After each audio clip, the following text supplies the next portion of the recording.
예수님의 이름으로 기도드렸습니다. 아멘. 우리 병학 형제가 여기 앉아 있는데 그냥 기존에 있는 우리 친구니까 그냥 당연히 소개 안 해도 되겠구나라고 생각했는데 아니구나.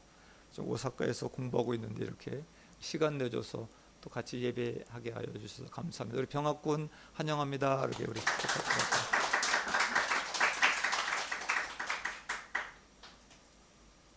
오늘은 외톨이 인생에게 베푸신 하나님의 은혜 두 번째 시간 야베스에 대해서 같이 은혜를 나눠볼까 합니다. 아주 오래전입니다. 어느 한 장로님의 간증을 들은 적이 있습니다. 이분은 사업가로서 귀한 사업을 통해 성공한 사람이신데 사업 말고 한 가지 재능이 있다고 합니다. 어떤 재능이냐면 사람의 이름을 보고 그 사람의 인생을 맞추는 능력이 있었습니다. 이분은 젊었을 때부터 이름에 많은 관심이 있어서 이름에 대해 많이 공부하시고 연구했다고 합니다. 그래서 사람들의 이름을 지어주거나 풀이해 주어서 사람들에게 도움을 주며 나름 보람을 느끼며 살았다고 합니다. 어느 날 이분이 길을 지나가다가 아주 으리으리한 집 앞을 이렇게 지나가게 되었습니다. 그 집 대문 옆에 붙은 명패를 보았습니다. 그런데 이름으로 봐서는 이런 대궐 같은 집, 이런 으리으리한 집에 살만한 사람이 아니었다고 합니다. 어허, 이상하네 그려. 이 이름으로는 가난하게 살아야 하는데 어떻게 이렇게 큰 집에서 살 수 있지? 그는 하도 신기해서 그 집 주인을 만나고 싶어 초인종을 띵동 눌렀습니다. 인도폰에 대고 자신이 누구인지 그리고 주인을 꼭 한번 뵙고 싶다고 말했습니다. 근데 감사하게도 마침 주인이 있었고 들어오라고 해서 들어가 자초지종을 말했습니다. 그 집 주인은 껄껄 웃으면서 아이고, 제 이름이 그렇게 안 좋은가요? 저는 예수님을 믿는 사람입니다. 교회 다니는 사람입니다. 이름이 안 좋은데 제가 이렇게 잘 사는 이유는 분명 제 운명의 주인은 하나님이시기 때문입니다. 그 하나님은 저에게 복을 주시는 분이십니다. 라고 하면서 너무나 가난했던 어린 시절들 이야기를 했다고 합니다. 그러나 그가 하나님을 만나고 나서 자신의 인생이 바뀌었다고 말해 주었다고 합니다. 이 말을 듣고 이분은 하나님으로 인해 운명이 바뀔 수 있음에 놀랐습니다. 그리고 그 후로 이분도 교회에 나가게 되었고 하나님을 만나 새로운 삶을 살게 되었다는 이야기였습니다. 성경에도 수많은 사람의 이름이 나옵니다. 그 이름이 무엇을 뜻하는지 친절하게 해석해 주는 경우가 많이 있습니다. 그리고 이름이 가지고 있는 의미처럼 인생을 살아가는 이야기가 성경에 기록되어 있습니다. 여러분 잘 아시는 그 룻의 이야기에서 나오미의 두 아들 이름이 나옵니다. 말론과 기론입니다. 말론은 병들다, 지워지다, 슬퍼하다 라는 뜻입니다. 그리고 기련은 수척해지다, 소멸되다, 실패하다 라는 의미를 지니고 있습니다. 실례했습니다. 정말 이들은 이름처럼 죽었습니다. 솔로몬의 이름의 뜻은 평화입니다. 솔로몬 시대에는 전쟁이 한 번도 없었습니다. 정말 재미있고 신기하지 않습니까? 성경은 읽으면 읽을수록 그림책과 같다는 생각이 듭니다. 하나님은 이름으로도 하나님이 하시고자 하는 메시지를 그림처럼 우리에게 전달하고 있습니다. 조금 전에 말씀드린 장로님처럼 이른과는 다르게 잘 살았던 사람이 성경에 등장합니다. 누구일까요? 정답입니다. 네, 맞습니다. 야베스입니다. 야베스는 이른과는 다르게 매우 잘 살았습니다. 야베스가 어떻게 이른과는 다르게 잘 살았는지 그 은혜를 같이 나누고자 합니다. 저는 야베스가 받은 은혜를 절실히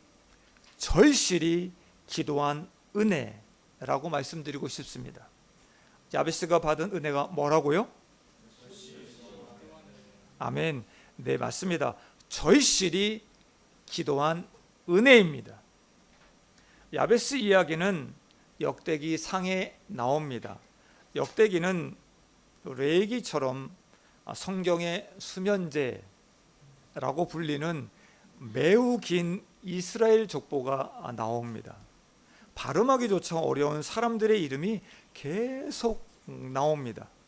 하나님께서 이 어려운 족보를 기록한 이유, 역대기 상하를 기록한 이유가 있습니다. 70년간 바벨론 포로로 살다가 돌아옵니다. 상실감에 빠져있는 이스라엘 백성들에게 너희는 여전히 나의 언약 백성이다. 너희는 여전히 나의 언약 백성이다. 라는 그 정체성을 심어주고 하나님을 경외하며 살아야 한다는 것을 말씀해 주시기 위해서입니다. 특히 역대기상 1장에서부터 9장까지에는 500여 명이 넘는 사람의 이름이 나옵니다. 그런데 이 가운데 유독 야베스 이름 앞에만 그에 대한 설명이 기록되어 있습니다. 유다 지파의 한 족장이었던 야베스 이름 앞에만 왜 유독 2절에 걸친 설명이 있을까요? 저는 2절밖에 안 되는 짧은 그 설명의 말씀을 묵상하고 또 묵상하고 야베스의 인생을 좀 생각해 보았습니다. 먼저 4장 9절을 우리 다 같이 읽어 보겠습니다. 4장 9절 시작.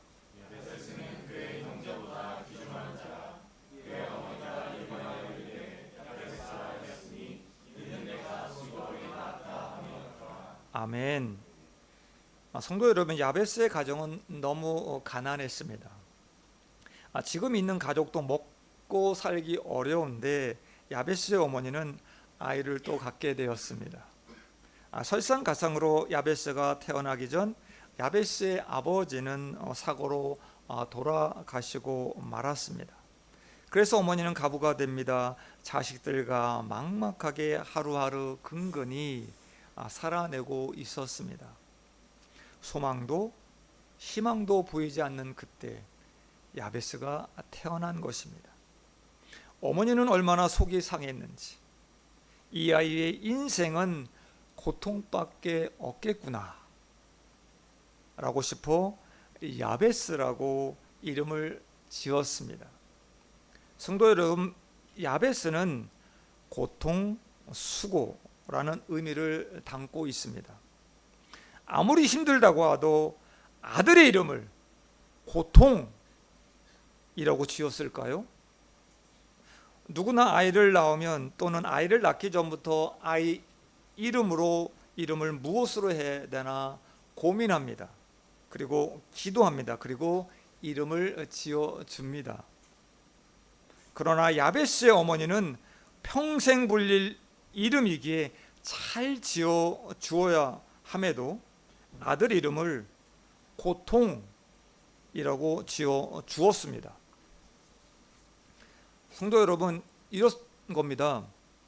예를 들면 고통아 밥 먹어라, 고통아 게으름 피지 말고 공부해야지.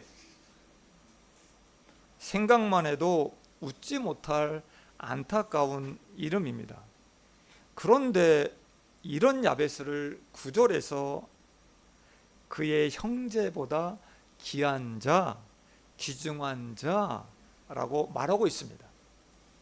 고통이가 형제 중 가장 존귀한 자가 된 것입니다. 고통이라는 이름의 뜻을 뛰어넘어 귀중한 자가 된 것입니다. 아멘. 그 이유는 고통 속에서 아무 희망도 없이 살아가는 야베스를 하나님이 만나 주셨습니다. 하나님을 만난 야베스, 하나님이 존귀하신 분위기에 야베스도 존귀한 자가 되었습니다. 그는 이제 더 이상 고통으로 살지 않았습니다. 야베스가 더 이상 고통 가운데 살지 않고 잘 살았던 모습이 10절에 나옵니다. 우리 10절을 다 같이 읽겠습니다. 시작. 야베스가 이스라엘 하나님께 아뢰어 이르되 주께서 내게 복을 주시려거든 나의 지역을 넓히시고 주의 손으로 나를 도우사 나로 환난을 벗어나 내게 근심이 없게 하옵소서 하였더니 하나님이 그가 구한 것을 허락하셨더라. 아멘.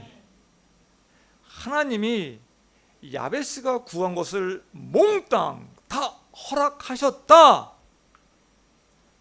고통을 벗어나 얼마나 잘 살았겠습니까? 이런 이유로 성도 여러분 잘 아실 겁니다.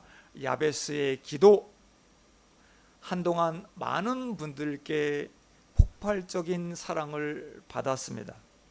야베스의 기도라는 책은 5개월 사이에 33판을 찍었다고 합니다. 책뿐 아닙니다. 기도문이 적힌 액자, 책갈피 등이 선물로 불티나게 팔렸습니다. 성도님들 집에도 어딘가에 야베스의 기도라는 책이 혹시 있을지 모르겠습니다. 사람들이 왜 이토록 열광적으로 야베스의 기도에 관심을 가졌을까요? 저는 이 시간 여러분들과 같이 그 야베스의 기도에 대해 살펴보고자 합니다. 야베스의 기도에는 세 가지 특징이 있습니다. 첫 번째, 야베스의 기도는 순수하고 현실적인 기도였습니다. 하나님, 내게 복을 주세요. 저에게 땅을 주세요. 지금 가지고 있는 땅으로는 먹고 살기가 어렵습니다. 하나님, 나를 도와주세요. 나로 환난이 없게 해주세요. 걱정, 근심하지 않고 살게 해주세요. 라는 기도입니다. 혹자는 야베스의 기도가 복을 달라고 비는 기복적인 기도라고 비판하는 사람도 있습니다. 주님의 뜻이 이루어지길 바라는 기도, 저들을 용서해 달라는 숭고한 기도는 분명 아닙니다. 그러나 야베스의 기도는 솔직하고 순수했습니다. 주님은 주기도문에서 일용할 양식을 구하라고 가르쳐 주셨습니다. 야베스의 기도는 주기도문처럼 일용할 양식을 구하는 소박하고 현실적인 기도였습니다. 두 번째입니다. 야베스의 기도는 하나님이 들어주신 기도입니다. 아멘. 10절 마지막 부분에 하나님이 그가 구하는 것을 허락하였더라 라고 기록되어 있습니다. 우리가 구하는 것을 하나님이 다 허락해 주시면 얼마나 좋겠습니까? 조지 뮬러는 평생 5만 번 이상 기도에 응답받았다고 합니다. 여러분들은 기도에 응답받은 적이 얼마나 되십니까? 한번 세어보시기 바랍니다. 야베스는 구하는 것을 다 받았습니다. 할렐루야. 아멘. 이런 축복이 저와 여러분에게도 동일하게 이루어지기를 축원합니다. 아멘. 야베스의 소박하고 현실적인 기도를 하나님이 응답해 주셨다. 이것이 야베스의 기도의 두 가지 특징인데, 야베스의 기도에 하나님은 왜 응답하셨을까요? 야베스가 기도한 것처럼 우리도 그대로 기도하면 응답받을 수 있을까요? 어떤 사람은 야베스의 기도를 토시 하나 빼지 않고 이렇게 기도합니다. 저는 이때 당시에 개역 한글로 애었었습니다. 지금은 개역 개정이라 조금 말이 좀 어렵습니다. 원컨대 주께서 내게 복에 복을 더하사 나의 지경을 넓히시고 주의 손으로 나를 도우사 나로 환난을 벗어나 근심이 없게 하소서. 원컨대 주께서 내게 복에 복을 더하사 나의 지경을 넓히시고 주의 손으로 나를 도우사 나로 환난을 벗어나 근심이 없게 하옵소서라고 100번 이상씩 아마도 외웠습니다. 그런데 이런 말을 들었습니다. 이렇게 100번 이상씩 했는데 들어주지 않으셨다고. 나의 기도를 기도해도 소용없다고 낙심하는 말을 들은 적이 있습니다. 저는 하나님께서 야베스의 기도에 응답하신 이유, 절실함에 있다고 봅니다. 이것이 야베스 기도의 세 번째 특징입니다. 세 번째는 야베스의 기도는 절실한 기도였습니다. 절실한 기도였습니다. 10절 앞부분에서 야베스가 이스라엘 하나님께 아뢰었다 라는 말이 나옵니다. 여기에서 아뢰었다 라는 말의 의미 안에는 절실하다 라는 말이 포함되어 있다고 합니다. 야베스는 태어나 자라면서 자기 삶을 보았습니다. 아무리 노력해도 잘 살게 될 것 같지 않았습니다. 있는 것이라고는 먹고 살 수 없을 정도의 작은 땅이 전부였습니다. 평생 고생하며 살아야 하는구나 라고 야베스는 생각했습니다. 계속되는 고난의 연속의 삶이었습니다. 그러나 야베스는 어느 날 전능하신 하나님의 존재를 알았습니다. 그분만이 지금 나의 이 고통에서 건져주실 분임을 믿게 되었습니다. 그래서 그는 하나님 앞에 나아갑니다. 그리고 간절히 아뢰었습니다. 자신의 지금의 처지, 상황을 얼마나 비참하게 살아가고 있는지를 하나님께 아뢰었습니다.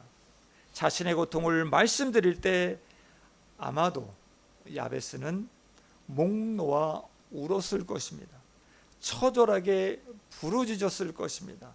간절히 하나님 이름을 불렀을 것입니다.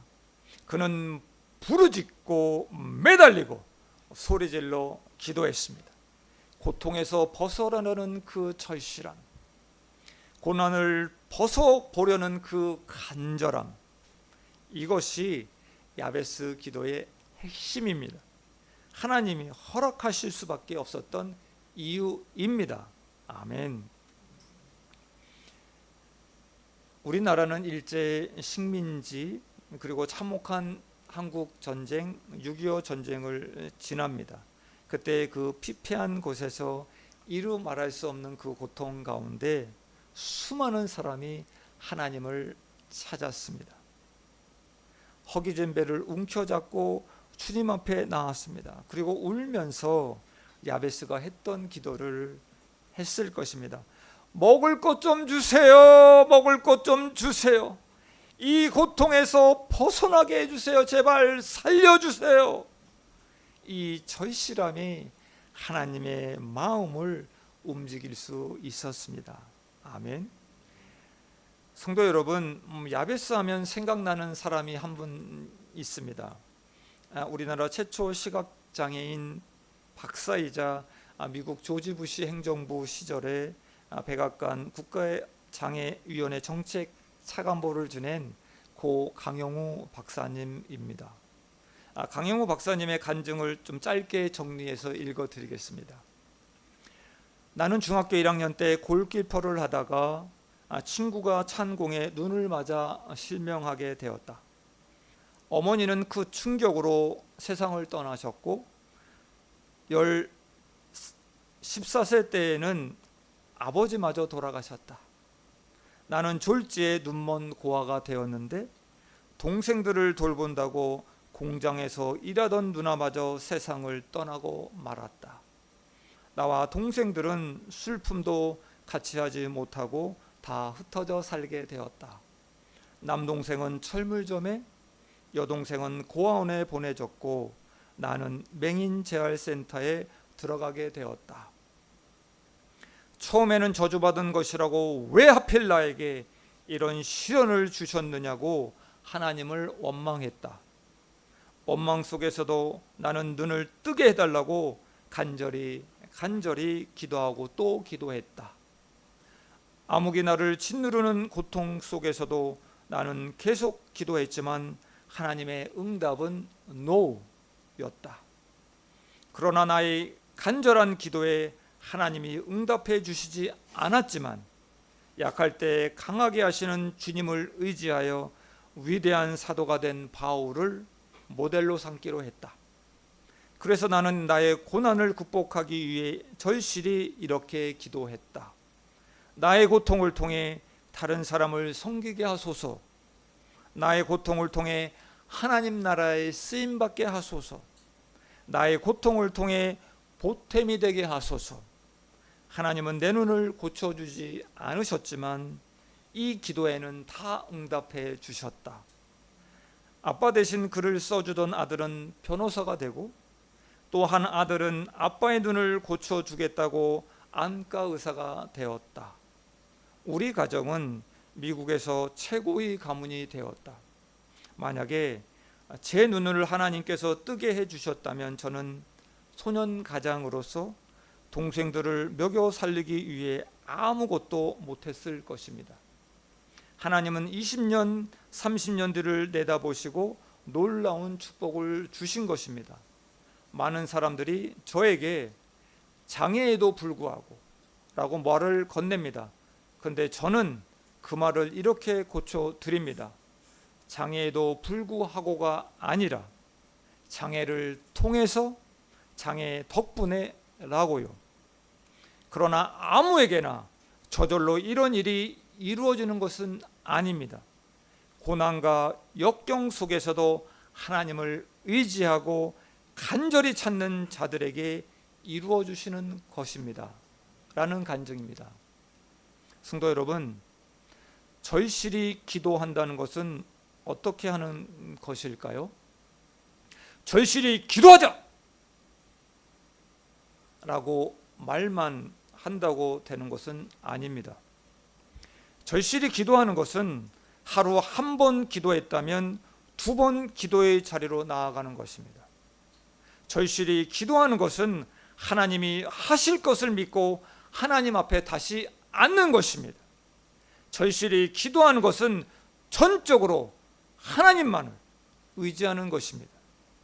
절실히 기도하는 것은 잠잘 것 다 자고 먹을 것 다 먹고 하고 싶은 것 다 하고 그 다음에 하나님을 찾는 것이 아닙니다. 하나님을 최우선으로 먼저 찾는 것입니다.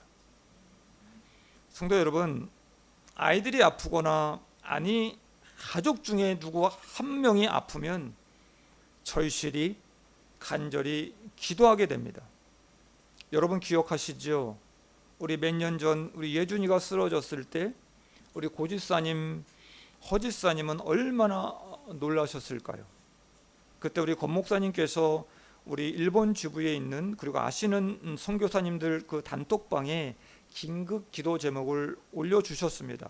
그때 다 같이 얼마나 간절히 기도했는지 모릅니다. 성도 여러분, 살다 보면 우리가 생각하지도 못할 사고를 만납니다.